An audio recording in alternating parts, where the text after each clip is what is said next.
تھوڑا فرق بتاؤں موسیٰ علیہ السلام کی امت اور میرے نبی کی امت کی۔ موسیٰ علیہ السلام کی قوم آگے موسیٰ پیچھے ہارون، اور چلتے چلتے سمندر پہنچے، آگے آ گیا سمندر، پیچھے آ گیا فرعون۔ قال اصحاب موسیٰ، موسیٰ علیہ السلام کے ساتھی صحابہ، اس میں طنز ہے کہ اتنی صحبت اٹھا کے بھی عقل نہ آئی۔ قال اصحاب موسیٰ، بنو اسرائیل نہیں کہا، اصحاب موسیٰ کہا، کہ ان کے لیے اس میں لان تان ہے کہ اتنی صحبت کے بعد بھی تمہارا ایمان یقین نہ بنا۔ کہنے لگے انا لمدرکون، موسیٰ تو نے ہمیں مروا دیا، پکڑوا دیا، اب آگے سمندر ہے، پیچھے فرعون ہے، ان کتھے جاویے۔ ان کو نہ موسیٰ علیہ السلام کا فکر ہوا اور نہ ہارون علیہ السلام، انہیں اپنی پڑ گئے۔ تو موسیٰ علیہ السلام نے کہا کلا، کلا کا ترجمہ جو بھی ہے وہ صحیح ہے، ہرگز نہیں، پر میں اس کا ترجمہ نہیں، اس کی مراد یہ بیان کرتا ہوں کہ موسیٰ علیہ السلام نے کہا تسی ہو تو لتراں دے لے، یا تو انہوں فرعون دا لتر پوے، یا تو انہوں سمندر دی موج پوے، لیکن ان معی ربی، میرا رب میرے ساتھ ہے، وہ مجھے راستہ دے گا، میری طفیل تمہیں بھی دے گا۔ 40 سال کی صحبت کے بعد اور اتنے بڑے بڑے معجزے دیکھنے کے بعد کہنے کہ تو نے مروا دیا۔ یہ تصویر ہے موسیٰ علیہ السلام کی قوم کی۔ اب میں تصویر پیش کرتا ہوں اپنے نبی کی امت کی۔ 27 صفر کی رات ہے، جمعہ کی رات ہے، آج ہجرت کی پہلی رات ہے، میرے نبی اور صدیق دونوں ہجرت کے لیے نکل رہے ہیں۔ میرے نبی پنجوں کے بل چل رہے ہیں تاکہ پاؤں کا نشان کھوجی پہچان نہ لے۔ ابو بکر کبھی آپ کے آگے چلتے ہیں، کبھی پیچھے چلتے ہیں۔ موسیٰ علیہ السلام کی قوم نے کہا تو نے مروا دیا، اب کیا کریں؟ ابو بکر کبھی آگے کبھی پیچھے، کبھی آگے کبھی پیچھے، اور 3 میل کا فاصلہ ہے۔ آپ نے کہا ابو بکر کیا کرتے ہو، کبھی آگے کبھی پیچھے، کبھی میرے آگے ہو جاتے ہو کبھی میرے پیچھے ہو جاتے ہو۔ کہا یا رسول اللہ اخاف الرصد فامشی امامک اخاف الطلب فامشی خلفک، یا رسول اللہ۔ واہ، جب مجھے یہ خیال آتا ہے کہ آگے کوئی دشمن چھپا ہوا حملہ نہ کر دے تو میں آگے ہو جاتا ہوں کہ میرے اوپر وار پڑے، آپ پہ نہ پڑے، اور جب مجھے خیال آتا ہے پیچھے سے کوئی حملہ نہ کر دے تو پھر میں پیچھے ہو جاتا ہوں کہ میرے اوپر وار پڑے، آپ پہ نہ پڑے۔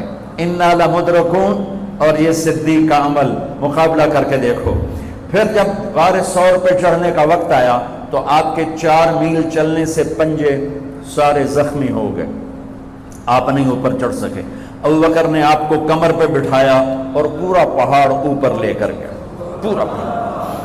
غار کے دروازے پر جا کر آپ کو باہر کھڑا کر دیا، رسول اندر نہیں آئیں گے آپ۔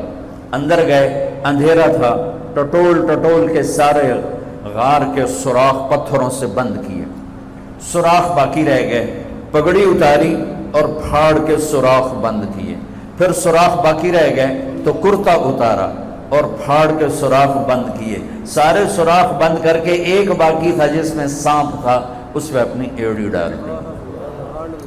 یہ جو سانپ ڈس رہا تھا، اس میں علماء نے ایک بات عجب فرمائی ہے کہ وہ اپنے سانپ ہونے کی فطرت سے نہیں ڈس رہا تھا، وہ احتجاج کر رہا تھا ایڑی ہٹا، میں بھی دربار نبوت کا دیدار کرنا چاہتا ہوں۔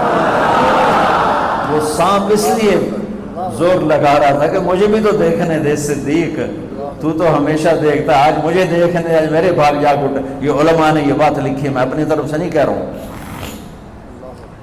جب سارے سوراخ بند اور سام والے سوراخ پہ ایڑی، یا رسول اللہ آئیے، آپ اندر آ گئے، اندھیرا گھپ ہے، کچھ پتہ نہیں چلا۔ تھوڑی سی جب روشنی ہوئی صبح کی تو میرے نبی نے دیکھا صدیق کا نہ پگڑی اور نہ کرتا، تو آپ نے فرمایا ابو بکر اچھا بھلا تو تھا، وہ کرتا کہاں گیا، تیری پگڑی کہاں گئی؟ تو انہیں دکھا یا رسول اللہ یہ آپ سوراخ دیکھ رہے ہیں، مجھے ڈر لگا کوئی ان میں کوئی چیز ایسی تکلیف دینا ہو، تو میں نے کرتا پگڑی پھاڑ کے یہ سارے سوراخ بند کیے۔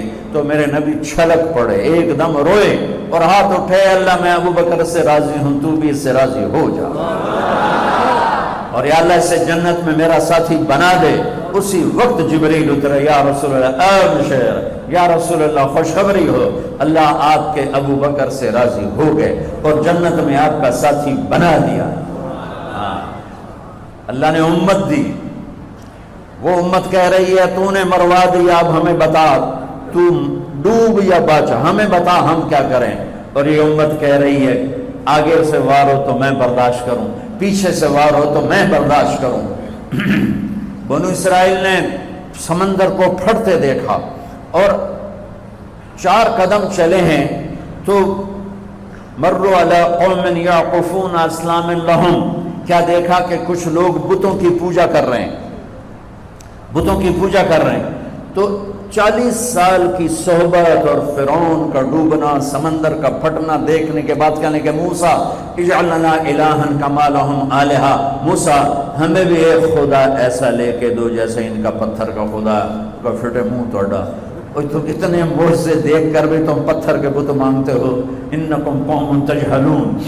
یہ بنی اسرائیل کی مثال قرآن دے رہا ہے۔ میں اپنے نبی کی امت بتاتا ہوں، 2 نبی ہیں، ایک آگے ایک بھی، موسیٰ آگے ہارون پیچھے۔ اب مثال دے رہا ہوں کہ 2 نبیوں کی صحبت میں، اور تھوڑی سی قوم ہے، تھوڑی سی قوم ہے، 6 لاکھ مبالغے کا عدد ہے، تھوڑے تھے، 6 لاکھ نہیں تھے، کم تھے۔ اور وہ اتنی لمبی صحبت کے بعد کہہ رہے ہیں ایک پتھر کا خدا لے کر دو۔ میرے نبی دنیا سے چلے گئے، میرا نبی دنیا سے چلے گئے، صدیق موجود نہیں تھے، حوالی میں تھے۔ پتہ چلا انتقال ہو گیا ہے، گھوڑے پر ہوا کی طرح اڑتے ہوئے آئے اور چھلانگ لگائی، اندر گئے، آپ کے چہرے سے کپڑا ہٹایا، آپ کا ماتھا چوما، گرم گرم آنسو آپ کے ماتھے پر گرے۔ واہ خلیلہ، واہ صفیہ، واہ نبیہ، اے میرا نبی، اے میرا خلیل، اے میرے جگر کا ٹکڑا، آج مجھ سے جدا ہو گیا۔ پھر کہا یا رسول اللہ جائیے آرام کیجئے، آپ نے بڑے دکھ اٹھائے ہیں، آج کے بعد اللہ آپ پر کوئی دکھ نہیں لائے گا۔ اس کے بعد آپ مسجد میں آئے، مسجد بھری ہوئی تھی، نبی دنیا سے جا چکے ہیں، وہاں دونوں نبی موجود ہیں، کہہ رہے ہیں پتھر کا بت لے کے دو۔